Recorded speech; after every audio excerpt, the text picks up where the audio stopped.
Good morning students. आज हम पाठ पढ़ेंगे गिरगिट, जो कि अंतोन चेखव जी द्वारा लिखित है। श्रीमान अंतोन चेखव जी का जन्म 1860 में हुआ और इनकी मृत्यु 1904 ईस्वी में हुई।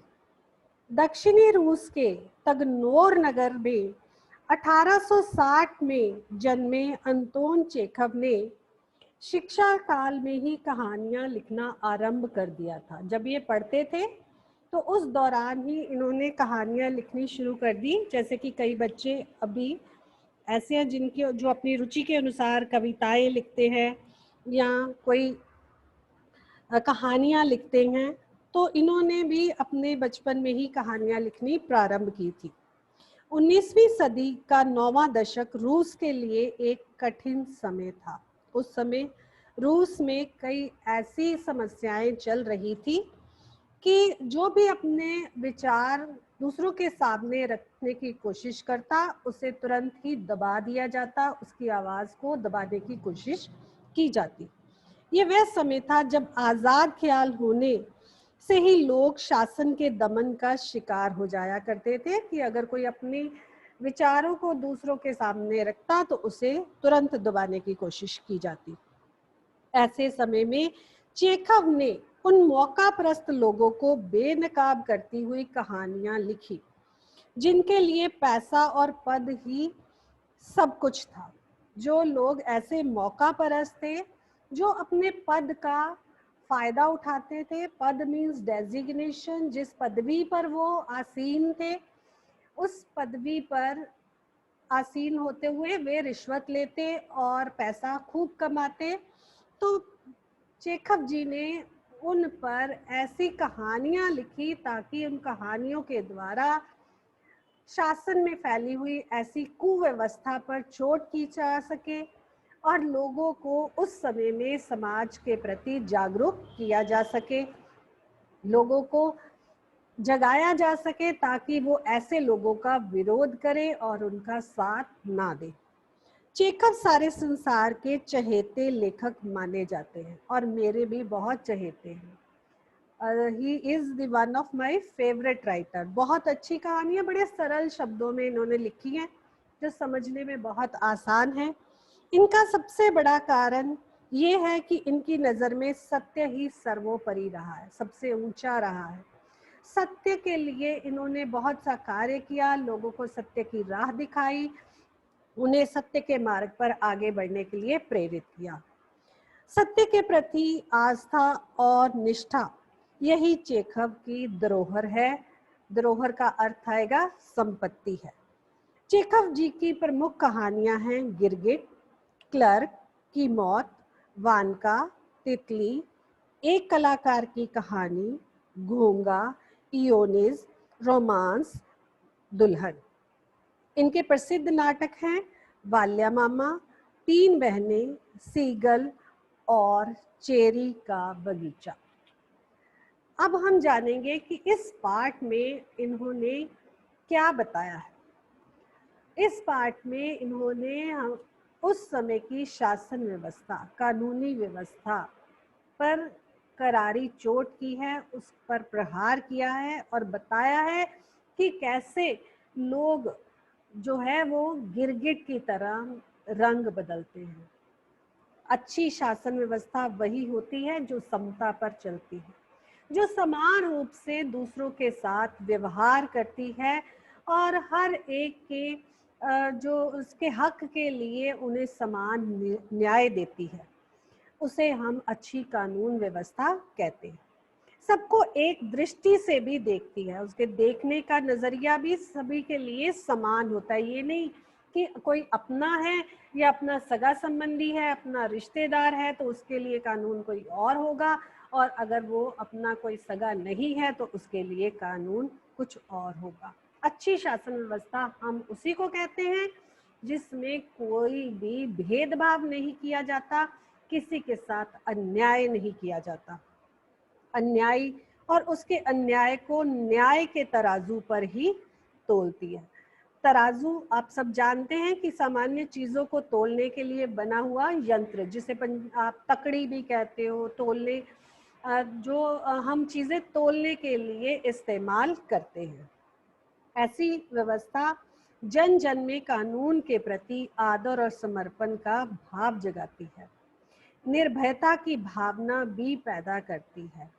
ऐसी शासन व्यवस्था कायम तभी हो सकती है जब शासन की बागडोर संभालने वाले पक्षपात किए बिना कि किसी के लिए वो अपने कुछ अधिकार कुछ और इस्तेमाल करते हैं और किसी के लिए कुछ और इस्तेमाल करते हैं, किसी का पक्ष ना ले, किसी की साइड, पक्ष होता है, किसी की साइड ना ले, पक्षपात ना करे, अपने अधिकारों और कर्तव्यों का पालन करें। जब हमारे शासन व्यवस्था में ऐसे लोग कार्यरत रहते हैं जो किसी के पक्षधर नहीं होते और अपने कर्तव्य और अधिकारों का पालन करते हैं, तो तभी हमारी शासन व्यवस्था अच्छी प्रकार से चलती है।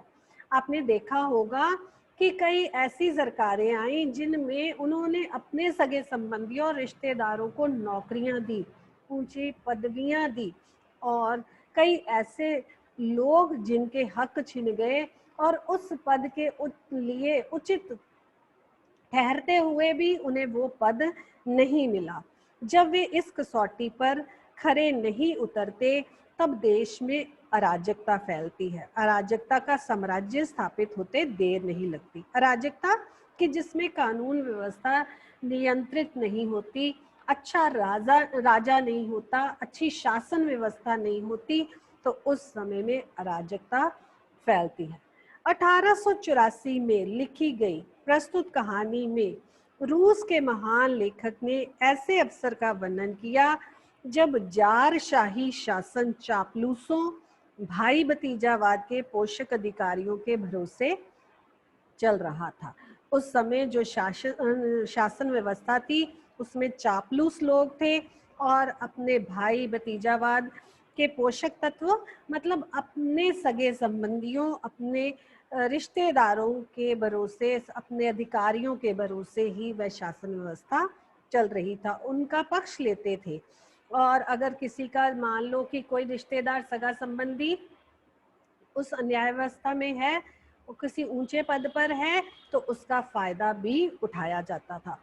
जैसे कि अभी भी कहीं कहीं ऐसी शासन व्यवस्था पाई जाती है कि जैसे कि राह चलते हुए किसी का चालान हो जाए तो वो कहता है मेरे तो जी अंकल है इस डिपार्टमेंट में, मैं उनसे फ़ोन करवा देता हूँ।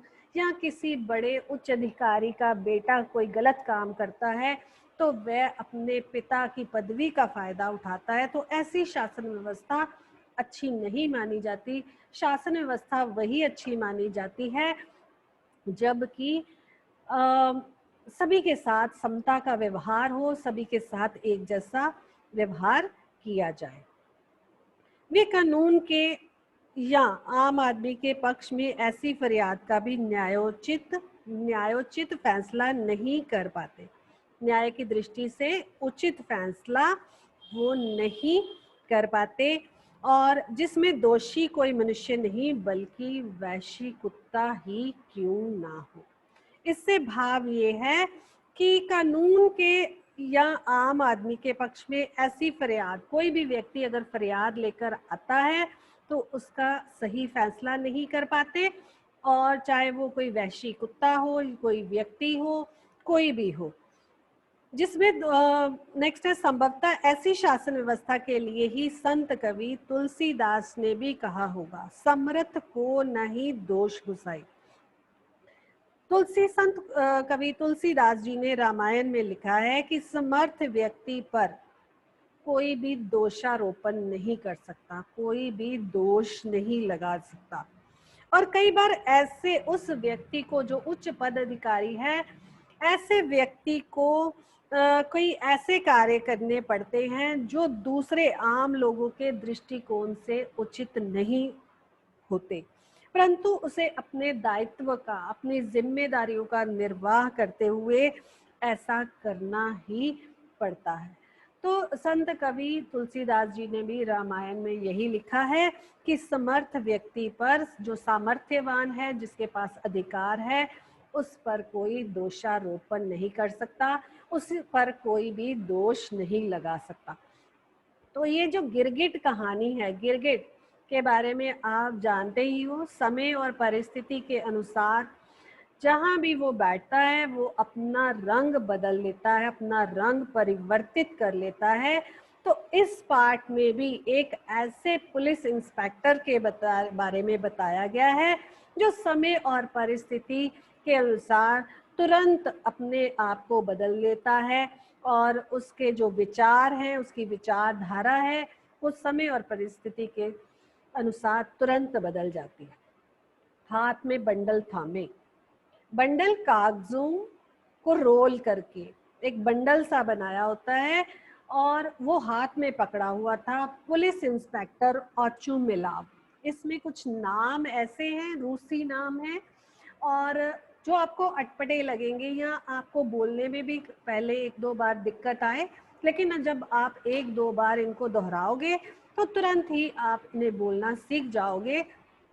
तो एक पुलिस इंस्पेक्टर था जिसका नाम था ऑचुमिला, नया ओवरकोट पहने हुए, नया ओवरकोट चोगा, जो कपड़ों के ऊपर लंबा कोट पहना जाता है उसे ओवरकोट पहनते हैं, कहते हैं। आपने भी सर्दियों में ओवरकोट पहना ही होगा, आप मेरे अनुसार आप सब जानते ही हो। बाजार के चौराहे से गुजरा, उसके पीछे पीछे अपने हाथों में जब्त की गई जरबेरियों की टोकरी उठाए। जरबेरियां बेर की एक किस्म को कहा गया है। और उसके पीछे पीछे एक लाल लाल बालों वाला सिपाही चला आ रहा था, जिसने की हाथों में जब्त की हुई कहीं से किसी के हक की जो कमाई थी या किसी के हक की जो चीज थी वो जब्त करके जबरदस्ती छीन कर वो उठाकर ले आया था और अपने इंस्पेक्टर के पीछे पीछे वो चल रहा था। जब्त करना मतलब गैर कानूनी होने के कारण उस पर कब्जा कर लेना। आपने भी देखा होगा कि बाजार में कई लोगों ने ऐसे स्टॉल लगा लिए हैं, बाहर चीजें लगा ली हैं और जिनके पास कोई अधिकार नहीं है, गैर कानूनी तौर पर वो चीजें सड़क के साइडों पर बेच रहे हैं और जब भी कारपोरेशन की गाड़ी आती है और उनका सामान उठाकर ले जाती है और फिर वह उन्हें नहीं मिल पाता। तो इस तरह से वो भी एक इंस्पेक्टर था और उसने एक झरबेरियों की टोकरी जब्त कर ली थी। चारों ओर खामोशी थी, चौराहे पर किसी आदमी का निशान तक भी नहीं था। चारों तरफ सन्नाटा था और सन्नाटा शायद इसलिए था कि चारों ओर कर्फ्यू लगा हुआ था और कुछ लोग आपस में इकट्ठा होकर बातचीत नहीं कर सकते थे। दुकानों के खुले दरवाजे भूखे जबड़ों की तरह भगवान की इस सृष्टि को उदास निगाहों से देख रहे थे। दुकानें तो खुली तो थी, परंतु वो उदास निगाहों से शायद दुकानदार देख रहे थे कि कब कोई ग्राहक आए। मतलब वो उदास थे कि कोई भी आ जा नहीं रहा था, कोई भिखारी तक उनके आसपास नहीं दिखाई दे रहा था। चारों तरफ सन्नाटा था। सहसा अचानक औचुमिलाव के कानों में एक आवाज गूंजी, तू काटेगा, तू शैतान कहीं का, ओ छोकरे इसे मत जाने दो, इन दिनों काट खाना मना है, पकड़ लो इस कुत्ते को। आ औचुमिलाव के कानों में, औचुमिलाव कौन है? Police inspector. तो उसके कानों में एक आवाज पड़ी, तो जैसे कोई किसी को डांट रहा था और पकड़ने के लिए कह रहा था। एक कुत्ता था जिसे कि पकड़ने का वो आग्रह कर रहा था। तब किसी कुत्ते के किकियाने की आवाज। किकियाना क्या है? रोने की आवाज। किकियाना किसे कहते हैं?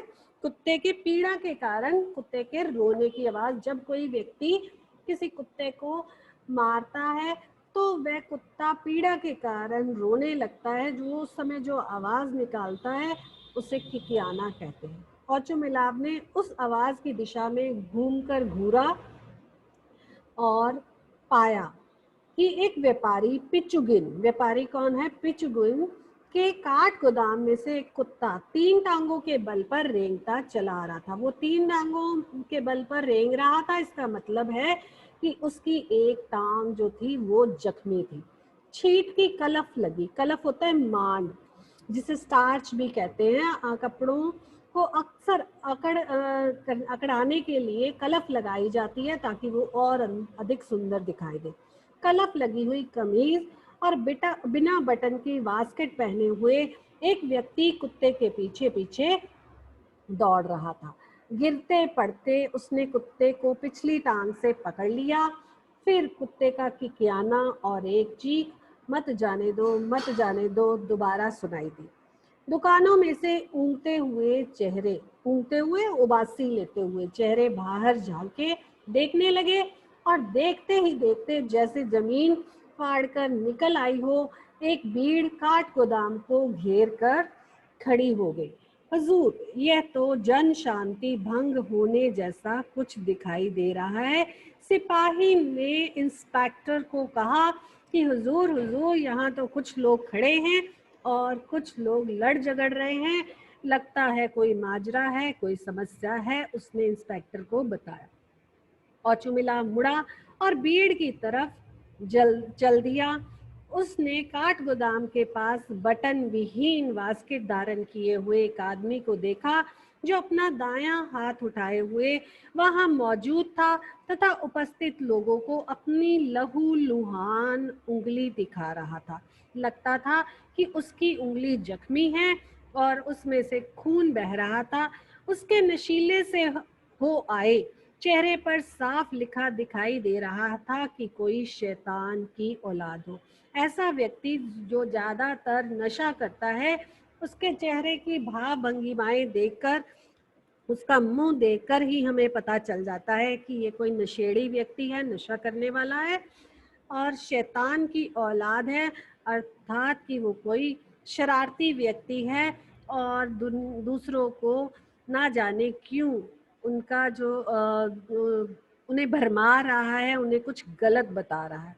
मैं तुझे छोड़ने वाला नहीं। उसने उसकी उंगली में भी जीत के झंडे की तरह गड़ी दिखाई दे रही थी। उसने अपनी उंगली को इस तरह से उठाया हुआ था जैसे कि वो जीत गया हो, और वो उंगली वो सबको दिखा रहा था। लगातार उसकी उंगली जो थी वो ऊंची दिखाई दे रही थी क्योंकि उंगली उसने ऊपर उठाई हुई थी। औचुमिलाव ने इस व्यक्ति को पहचान लिया। वह कौन था? अब यहाँ पर मार्क कर लीजिए, आपको क्वेश्चन आ सकता है कि वो व्यक्ति कौन था जिसने उंगली ऊपर उठाई हुई थी। वह एक क्यूक्रिन नामक सुनार था। उसका नाम क्या था? क्यूक्रिन। इंस्पेक्टर का नाम क्या है? औचुमिलाव। और वह व्यक्ति जिसने उंगली उठाई है उसका नाम है क्यूक्रिन, और धंधा क्या है? सुनार है। और वह भीड़ के बीचों बीच अपनी अगली टांगे पसारे, नुकीले मुंह और पीठ पर फैले पीले दाग वाला अपराधी सा नजर आता एक सफेद बारजोई पिल्ला। बारजोई कुत्ते की एक नस्ल को ही कहा जाता है। जैसे कि बहुत प्रकार के कुत्ते पाए जाते हैं हमारे आसपास, तो लोग नस्ल के अनुसार भी कुत्तों को खरीदते हैं। तो वो एक सफेद बारजोई पिल्ला था। ऊपर से नीचे तक वो कांपता हुआ पसरा पड़ा हुआ था कि वो जमीन पर लेटा हुआ था। ऊपर से नीचे वो कांप रहा था। उसके बाद जो लाइन आ रही है, उसकी आंसुओं से सनी आंखों में संकट और आतंक की गहरी छाप थी। Underline this line can ask you, आपको आशय स्पष्ट करने के लिए पूछी जा सकती है। इस पर मार्क कर लीजिए कि उसकी आंखें जो थी वो आंसुओं से भरी हुई थी। वो रुआंसा था और डरा हुआ था, सहमा हुआ था, क्योंकि उसके आसपास भीड़ एकत्रित थी और वह मन ही मन भयभीत था कि अब ना जाने उसके साथ क्या घटित होने वाला है, अर्थात वो डरा हुआ था। अब इस पेज पर कुछ वर्ड्स डिफिकल्ट आए हैं, उनके एक बार मीनिंग मैं आप सबको बता रही हूँ, यू प्लीज नोट डाउन। जब्त मीन्स गैर कानूनी होने के कारण कब्जा कर लेना। सृष्टि मीन्स दुनिया, जगत, सृष्टि, दुनिया या जगत। बोरजाई कुत्ते की एक किस्म। पसरा पड़ा, गिरा हुआ, पड़ा या धरती पर गिरा हुआ पड़ा, संकट, दुख, आतंक, भय। और झरबेरियां जो शब्द आया था वो बेरी का एक किस्म। किकियाना, पीड़ा के कारण रोने की आवाज। किकियाना, पीड़ा के कारण रोने की आवाज को कहा जाता है। इवन देन अगर आपको कोई वर्ड नहीं समझ आया है तो आप मार्क कर लीजिए, आप बाद में मेरे से पूछ सकते हैं। उसके बाद turn to the page number 102 in the beginning. ध्यान से यहाँ से हम पढ़ेंगे। कहानी आप अच्छे से समझेंगे तो आपको जो भी पूछा जाएगा आप उसको अच्छी तरह से उत्तर उसका दे पाओगे। यह सब क्या हो रहा है? भीड़ को चीरते हुए ओचुमिलाव ने सवाल किया। क्या हो रहा है? ओचुमिलाव इंस्पेक्टर था, उसके पास पदवी थी, वो पूछ सकता था क्या हो रहा है भाई, क्या हो रहा है, ये सब क्या माजरा है, क्यों तुम सब यहाँ पर एकत्रित हो, तुम सब लोग इधर क्या कर रहे हो? उसने पूछा। तुमने अपनी ये उंगली ऊपर क्यों उठा रखी है? चिल्ला कौन रहा है? जैसे एक पुलिस इंस्पेक्टर अपराधियों को प्रश्न पूछता है और उस जो भी अपराध उन्होंने किया है उसके बारे में पूछताछ की जाती है, वैसे ही वो इंस्पेक्टर जो था वो सभी एकत्रित लोगों से वो प्रश्न पूछ रहा था। हुजूर, मैं तो चुपचाप चला जा रहा था। मुंह पर हाथ रखकर खांसते हुए ख्युकरिन ने कहा, हुजूर हुजूर, मैं तो चुपचाप चला जा रहा था, मेरा कोई दोष नहीं है।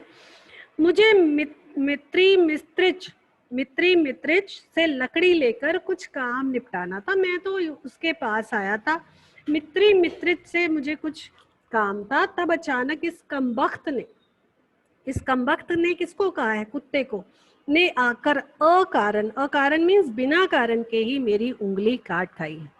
अब वो कुत्ते पर दोषारोपण करने लगा कि मेरा तो कोई दोष नहीं था, मैं तो एक कार्यकाजी आदमी हूँ, कामकाजी आदमी हूँ, मैं तो काम के सिलसिले में आया था, लेकिन इस कुत्ते ने मुझे काट खाया। आप तो जानते ही हैं मैं ठहरा कामकाजी आदमी, उसने कहा। मेरा काम भी एकदम पेचीदा किस्म का है। पेचीदा होता है मुश्किल।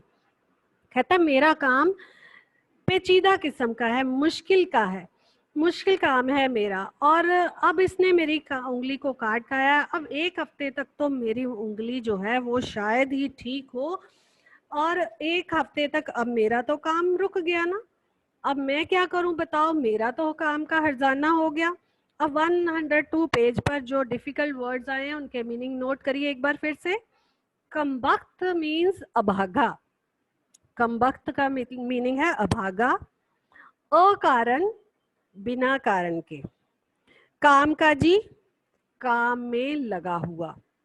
पेचीदा, मुश्किल या कठिन कह सकते हैं। किस्म मीन्स प्रकार। लायक मीन्स योग्य। मैं काम करने लायक नहीं, मतलब अब मैं काम करने योग्य नहीं, मैं काम नहीं कर सकता। मेरा काम तो वो कहता है कि अब एक हफ्ते तक मेरे काम का भी हर्जाना होगा, और भल बताओ कि मेरा गुजारा कैसे होने वाला है। तो हुजूर मेरी गुजारिश है, गुजारिश का अर्थ है प्रार्थना, कि इसके मालिकों से मुझे हर्जाना दिलाया जाए। इसके मालिकों से मुझे क्या दिलाया जाए? हर्जाना। हर्जाना मतलब नुकसान के बदले में मिलने वाली राशि। अगर किसी का कुत्ता किसी को काट खाता है तो वो कुत्ते के मालिक का कर्तव्य होता है कि वह जिसको काट खाया है उसे जो है वो टीके लगवाए, या जो भी उसका हर्जाना हुआ है उसकी भरपाई करे। या कोई व्यक्ति किसी व्यक्ति की गाड़ी को ठोक देता है और वह गाड़ी का नुकसान होता है, तो जिसने नुकसान किया होता है वही हर्जाना भरता है। तो ये तो किसी कानून में नहीं लिखा कि हजूर की आदमखोर जानवर हमें काट खाए और हम उसको बर्दाश्त करते रहें। बर्दाश्त करते रहें मतलब सहन करते रहें। कहता ये दरिंदा सा है, ऐसा जानवर जो इसने हमें काट खाया है, ये जिसका भी कुत्ता है, ये जिसने रखा है उसी का होगा, हम क्यों बर्दाश्त करें? ये किसी कानून में नहीं लिखा है। अगर हर कोई इस तरह काट खाना शुरू कर दे तो जिंदगी नरक हो जाए। कहता अगर कोई हर जानवर जो है दूसरों को काट खाए तो इस तरह तो लोग कहीं आ जा नहीं सकते, उनका तो जिंदगी उनकी खराब हो जाएगी। हूँ, ठीक है ठीक है। और चुमिलाव ने अपना गला खंखारते हुए कहा, खंखारना होता है खांसना, अपनी त्योरियां चढ़ाते हुए कहा, त्योरियां चढ़ाना माथे पर बल पड़ना, क्रोधवश माथे पर बल पड़ना को कहा गया है। ठीक है, ये तो बताओ कि ये कुत्ता है किसका। वो पूछता है कि ये किसका कुत्ता है। मैं इस मामले को छोड़ने वाला नहीं हूँ। किसने कहा? इंस्पेक्टर ने। कुत्तों को इस तरह आवारा छोड़ देने का मजा अब मैं इनके मालिकों को चखाकर ही रहूंगा। मैं इनके मालिकों को बताऊंगा कि आवारा अपने कुत्ते को कैसे छोड़ा जाता है। अब उसे जो है वो हर्जाना देना पड़ेगा। जो कानून का पालन नहीं करते, कानून यही कहता है कि अगर आपने कुत्ता पाला है तो उसको संभालना उसके मालिक की जिम्मेदारी है। अब उन लोगों से निपटने का वक्त आ गया। उन लोगों से निपटना मतलब उसको सबक सिखाने का वक्त आ गया है, समय आ गया है। उस बदमाश आदमी को मैं इतना जुर्माना ठोकूंगा, जुर्माना ठोकूंगा, जुर्माना लगाऊंगा कि उसे इल्म हो जाए, इल्म हो जाए, उसे पता चल जाए, इल्म हो जाना, उसे पता चल जाए कि कुत्तों और जानवरों को इस तरह आवारा छोड़ देने का नतीजा होता क्या है। क्या नतीजा होता है? मैं, नतीजा मीन्स परिणाम, मैं उसे ठीक करके ही रहूंगा और बताऊंगा कि अपने कुत्तों और जानवरों को कैसे संभाल कर रखा जाता है, उन्हें आवारा नहीं छोड़ा जाता। तब सिपाही की तरफ मुड़कर उसने अपनी बात जारी रखी, उसने अपनी बात चालू रखी। या येल्द्रीन, पता लगाओ, येल्द्रीन, पता लगाओ यह पिल्ला किसका है। येल्द्रीन कौन है? सिपाही। उसने उसे आदेश दिया कि जाकर पता लगाओ कि यह पिल्ला भला है किसका। इसकी एक पूरी रिपोर्ट तैयार करो। वह एक इंस्पेक्टर है, उच्च पद का अधिकारी है, इसलिए वह उसे एक रिपोर्ट तैयार करने को कहता है। इस कुत्ते को बिना देरी किए खत्म कर दिया जाए। शायद यह पागल हो गया है जो दूसरों को काट खा रहा है। मैं पूछ रहा हूँ आखिर यह कुत्ता किसका है। वो बार बार पूछता है, उसे आदेश देता है कि जाओ जाओ पता लगाओ। मेरे ख्याल से ये जर्नल जिगालाव का है। मेरे ख्याल से वो एक अंदाजा लगाता है, उसे भी नहीं पता कि कुत्ता किसका है। वो एक अंदाजा लगा रहा है कि ये जिगालाव का है। भीड़ से एक ऐसी आवाज उभर कर आई। यहाँ तक मार्क कर लीजिए सभी स्टूडेंट्स, और यहाँ तक आज आप रीड करना।